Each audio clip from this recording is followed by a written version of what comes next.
Welcome to another edition of the Radio Coffee House Show, where Jesus meets coffee meets talk radio.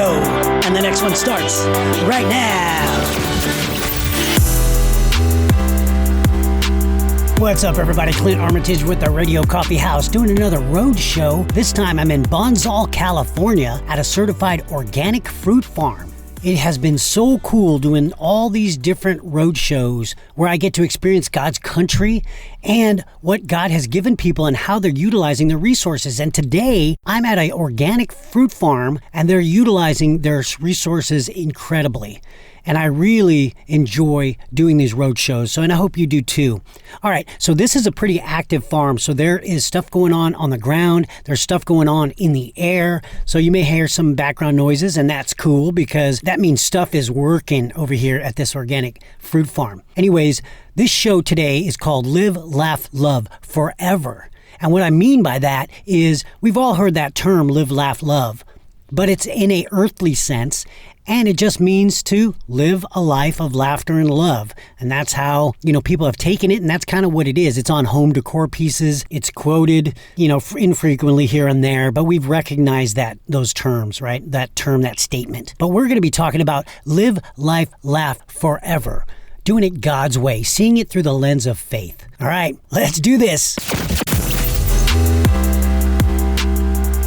Hey, what's up, friends? Clint Armitage with the Radio Coffee House Road Show, doing it here at a certified organic farm in Bonsall, California. Enjoying my time here, just experiencing God and what He has given us here on earth to enjoy and to steward. And this is awesome because this fruit farm is organic and they just got their certification, so it's really cool. This farm's been around for over 20 years, but now it has new owners, and again, they just got it certified. So I'm sure there's some great things to come with this farm in the future here. And I'm sure God's going to bless it. All right, we're talking about live, life, love, but we're doing it in a different way than how the phrase is normally interpreted, right?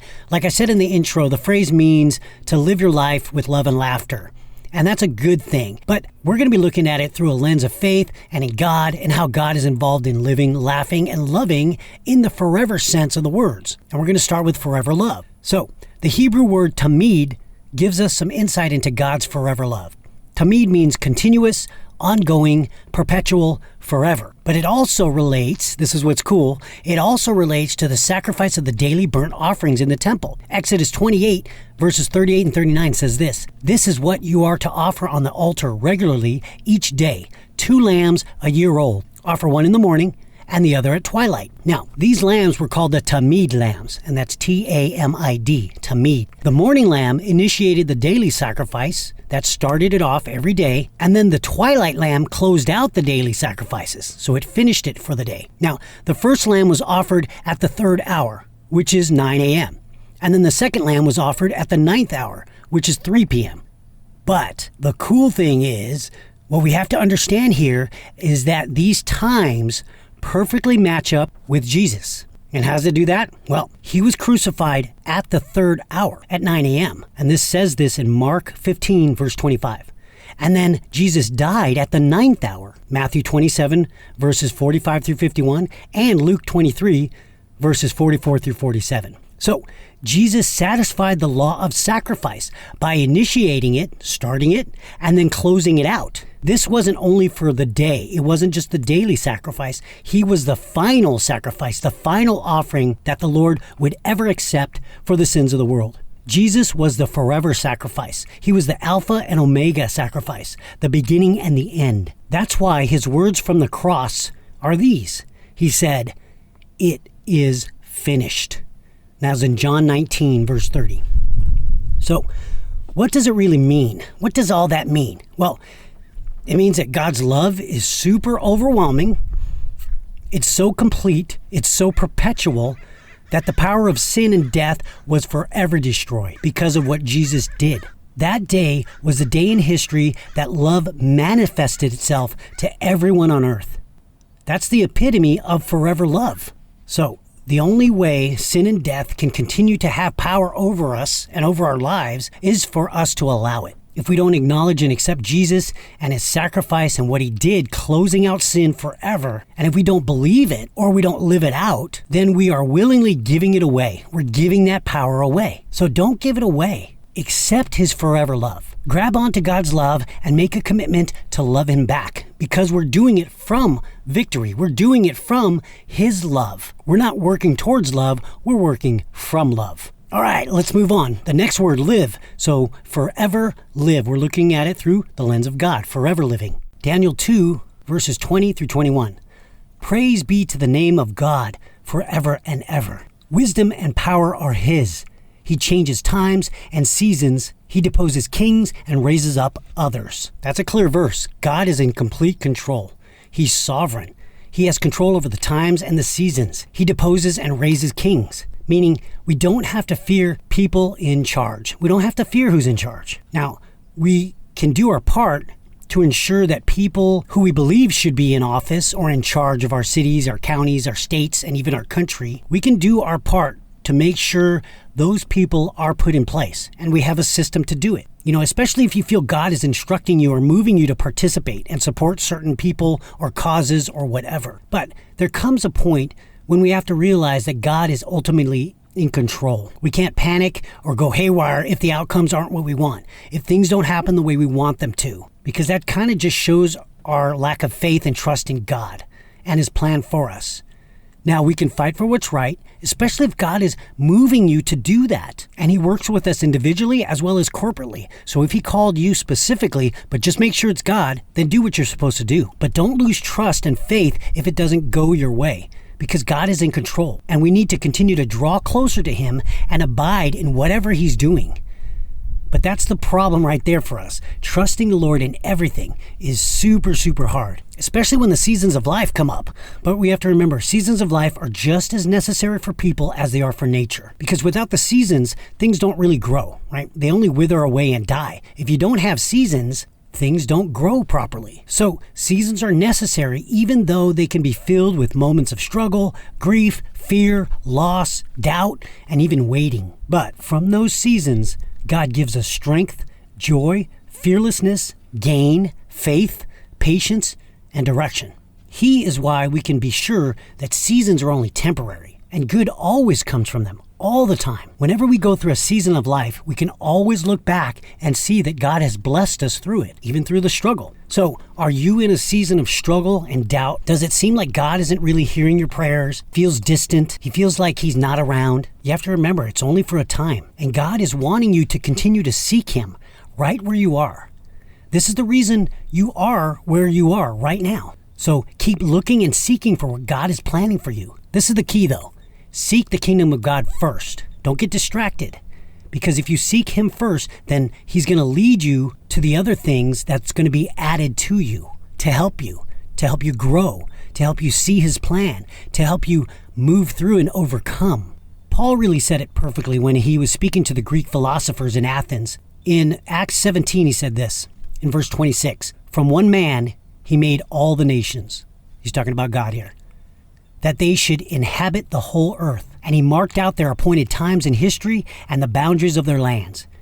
God did this so that they would seek him and perhaps reach out for him and find him, though he is not far from any one of us. See, God is saying that he's not far from you, and he is in control of your whole life. Your job is to continue and put him first. Seek him first. And then the things for you will be revealed in his time and in his way. But you just got to find him and seek him. Don't put anything before him. He has to be first. Seek ye first the kingdom of God. Now, when it comes to struggle and suffering during these tough seasons in life, we can look to Paul again for his words of wisdom and understanding. And we can really read about a life of faith in Jesus because it's powerful. In 2 Corinthians 11, verses 23 through 28, he says this, "Are they servants of Christ? I am more. I have worked much harder, been imprisoned more frequently, been flogged more severely, and been exposed to death again and again. 5 times I received from the Jews the 40 lashes minus 1. 3 times I was beaten with rods. Once I was pelted with stones. 3 times I was shipwrecked. I spent a night and a day in the open sea. I have been constantly on the move. I have been in danger from rivers, in danger from bandits, in danger from my fellow Jews, in danger from Gentiles, in danger in the city, in danger in the country, in danger at sea, and in danger from false believers. I have labored and toiled and have often gone without sleep. I have known hunger and thirst and have gone without food. I have been cold and naked. Besides everything else, I face the daily pressure of my concern for all the churches. Ooh, man, that's heavy. But listen to what he says in the next chapter. 2 Corinthians 12, verse 10, he says this, "That is why, for Christ's sake, I delight in weakness, in insults, in hardships, in persecutions, in difficulties. For when I am weak, then I am strong." Dude, talk about a life lived. Did you hear and comprehend all of that suffering he listed? Massive, massive amount of suffering, super heavy suffering. And then in the next chapter, he says he delights in it. What? It's because he understands that living a life with an eternal perspective means all of the pain, all of the suffering, and the hardship is temporary. And it can't compare to the rewards of our faith and what it produces in the afterlife. That's why Paul can speak so passionately about the finish line, because he understands the prize. He has full confidence in what is to come. And that right there is to forever live. And remember what he says in the first portion I had read to you, that his concern, he goes through all that heavy suffering, and then he says at the end of that verse, he says, I face daily pressure of my concern for all the churches. Man. See, forever living means to focus on others. Because the more you focus on yourself, the more you can't focus on others. But being others focused is how to live a forever life. You have to live in the Spirit to do this, though, because there's no other way of doing it. Right? We're selfish and we work towards our own means and our own desires. But we have to live, if we want to do the forever life, forever living, we have to do it God's way. So we have to do it in the Spirit. There's no other way to do it, because this is the life-giving way to live. So use your talents, treasures, and abilities to live in such a way that others are blessed, to the point where people say stuff like this, I don't know what I would have done without you. Now, that life right there is the life we should live. That's life-giving stuff. But we can only live this way by walking in the Spirit. Now, the Greek word perpetual means to walk in a complete circuit. So we need to walk in the Spirit fully in order to complete the circuit. We have to come full circle and live as Christ, walk as Christ. Because it's really not about me, it's about we. And it's not about the fuss, because it's about us. Like Leviticus 19 says, love your neighbor as yourself. And that's listed in Leviticus. It's in the law. And here's another one, Galatians 5:14, it repeats this. It says, for the entire law is fulfilled in keeping this one command, love your neighbor as yourself. Matthew 5:16 says this, let your light shine before others, that they may see your good deeds and glorify the Father in heaven. That's really what we do it for. We do it to glorify God because we're working from love, not to love. We do it so that the Lord in heaven gets the glory. And that's how we walk the full circuit. That's how we walk fully in the Spirit. Now, Paul also gave us some great advice when he was talking to Timothy in the book of 2 Timothy. Now, remember, Timothy is a young pastor, and Paul wrote this around 67 AD. Remember, Paul was not in a good way. He realized that he was nearing the end of his ministry and the end of his life. He knew his time was pretty much up. He was going to be killed. He was going to be taken out. So for him not to focus on himself at that time and instead focus on encouraging Timothy during his troubles, Paul was obviously finishing out his life clearly wanting to serve others because he was following the example of Christ, just as we should.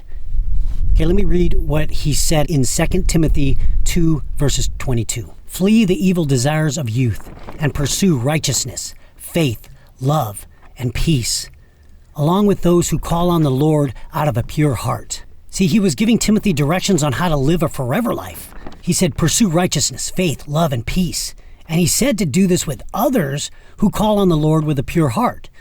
He's saying find people who love God sincerely and live this type of life together in community, a life pursuing those four things, faith, love, peace, and righteousness. Even the Apostle John reiterated this, and how all of those who sincerely love the Lord will be together in unity, in eternity. He wrote the following in chapter 7 of Revelation. Verse 9 starts, "After this I looked, and there before me was a great multitude that no one could count, from every nation, tribe, people, and language, standing before the throne and before the Lamb. They were wearing white robes and were holding palm branches in their hands. And they cried out in a loud voice, 'Salvation belongs to God, who sits on the throne, and to the Lamb.'" John says the great multitude couldn't be numbered, and they're going to be from everywhere. And now that's a lot of people from all over the place. And they're all going to be standing together before the throne and the Lamb. They're going to be in community, all going to be worshiping together. We're all going to be worshiping together. And that doesn't happen if everyone is selfish, divided, or doing their own thing. It only happens because all of our hearts are set on one thing, and that thing is Jesus. Because if we love God, we will love people. And if we love people, we will serve and honor them as Jesus does. That right there is forever living at its core. Together forever, the way God planned it. And that's forever living. All right, let's move on to forever laughing. So I was listening to a guy give a testimony about his life. And I was actually kind of half listening while I was making breakfast. So I wasn't really paying attention, only a little bit. And he was saying how he was a pastor's kid, grew up in the church, had a foundational Christian upbringing and all that. Then he said he grew up, got married, had 2 kids, and was living his life thinking everything was good. This was until his wife left him for another man. Then when I heard this, I started listening really intently. I was like, ooh, what's he going to say next? For some reason, this piqued my curiosity. Before that, I wasn't really interested. I began to question, why was I so interested in hearing it now? I wasn't paying attention in the beginning until he said that. Then I was like, why? I thought, why didn't I really care about his story until he started to talk about his sadness and his heartache? And then I realized something. We're all really interested in other stories of heartache and drama. We all want to hear what happens when someone goes through trials like that, especially if they're dramatic. The more drama, the more we're interested in hearing it. Why is that? Even for some of you right now, you are still waiting for me to finish the story about that guy. Because his wife left him, you want to know what happens. That's what I mean. It's like, we want to hear this. And I had moved on from that story. We're intrigued with heartache and pain. But as long as it's not ours, deep down we all fear living a life of sadness. Nobody really wants that, right? For me, personally, I wanted to hear the rest of the story because he said his wife left him for another man. And as a man, that to me is devastating. It's truly heartbreaking and super sad to me. It hits at the core of manhood for me. To be confronted with the feeling like you weren't man enough and your wife left you and found someone else to be her man? Ooh, that's tough. That's crushing. To me, anyway. It seems unbearable. And then I realized something. More likely it was the Holy Spirit that whispered to me because a verse came to my head. And it was not to focus on circumstances. It was Colossians 3:2. And the verse says this, "Set your mind on things above, not on things on earth." And after that verse, the chapter actually speaks about putting to death all the negative and evil things that the Lord's wrath is going to be on. And then in verse 10, it says, "Put on the new man, who is renewed in knowledge according to the image of him who created him." Basically, what the Apostle Paul is saying is that our circumstances don't define our life or our happiness. It's the things above. It's God. It's the giver of our life that we really need to put everything into, that we need to focus on. We need to put our whole being into who he created us to be. Then we're not going to be living a life being afraid of tragedies and sadness, because we're going to be looking above those things, above those circumstances down here. Then we can live in joy and peace no matter what the circumstances are in our life. Jesus said that out of the mouth is the overflow of the heart. So when we can wholeheartedly laugh, it means that at that moment in time, our heart is feeling full of something good, something that's making us happy inside, joyful inside, that it's able to come out in our laughter. Why is that? Even during seasons of rough times, can we laugh? Is it possible to laugh? Well, if we're not focused on the things on earth, but on the things above, then we have God's joy, God's peace, God's laughter. And even in that moment, we can laugh. So I know that you've been waiting patiently for the rest of the story. That guy whose wife left him. So he started going back to church and found meaning and purpose again. He discovered who he should be focused on. He discovered that Jesus is the one who will never leave him or forsake him. He learned to trust Jesus again. And then after he discovered that and put his faith in Jesus again, not that he lost his faith, but that he started trusting God with all the circumstances. He was looking above the circumstances and focusing on things above. And God started using him to help others in his church. See, God uses our stories and our troubles to bless others so that they can have laughter, so that God can bring back the laughter to their lives, even during tough times. And we have to remember that he is our joy.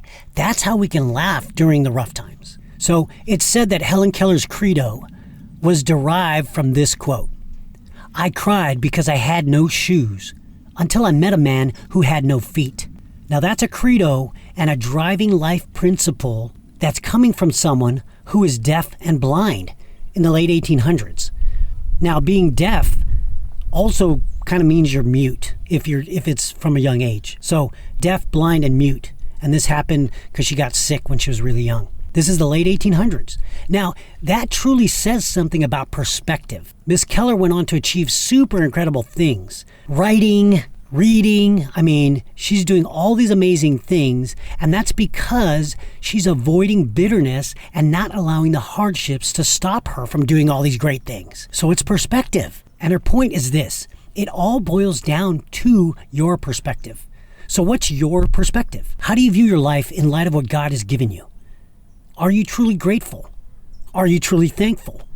Do you acknowledge that the grace of God has been extended to you in your life, no matter what you're going through? If you do, if that's your perspective, then it's possible for you to find joy, for you to smile, and even for you to laugh during the rough times. Because really, why be bitter? It only hurts you and the others that come in contact with you. It doesn't really help anything if you become bitter. It just makes your life worse. Hebrews 12:15 says this: "See to it that no one falls short of the grace of God, and that no bitter root grows up to cause trouble and defile many." So bring joy and happiness to other people. If you do, laughter is going to come. Proverbs 17:22 says, laughter is good medicine. We can heal the soul, we can heal the spirit, we can heal physical ailments, we can combat stress with laughter. But how do you have laughter and joy in heartache? Because you understand perspective. You understand who's in control. You know God loves you. You know God is the giver of joy, the giver of smiles, and the giver of laughter. So focus on him. Focus on that. Then you'll be able to live, laugh, and love in the forever sense. All right, friends. Thank you so much for joining me. My name is Clint Armitage. This is the Radio Coffee House Roadshow, coming to you from a certified organic farm in Bonsall, California. I really enjoyed this time. Thank you for listening. And until next time, stay safe and God bless.